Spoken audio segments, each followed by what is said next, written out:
Hello தம்பி நீங்க பெரிய ஆபத்துல இருக்கீங்க, சொன்னா கேளுங்க தம்பி. நான் சொல்றதே கேட்கலங்க. ஹலோ ஹலோ ஏங்க உங்க ஃப்ரெண்ட் சஜித் நேத்தே செத்துட்டாரு, உங்க கூட இருக்கிறது யாரும் தெரியல, உடனே வாங்க.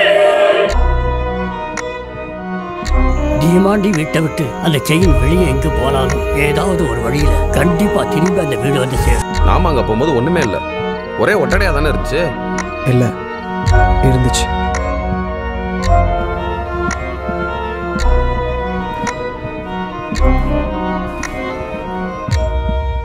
உட்கார், என்ன நடக்குதுன்னு பாப்போம்.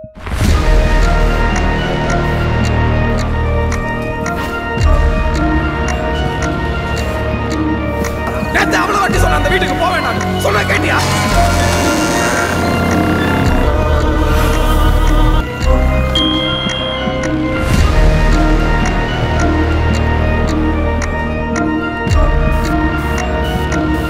நான் சொல்றதை கேளுடா, இது ஏறிடா. டேய் அப்பள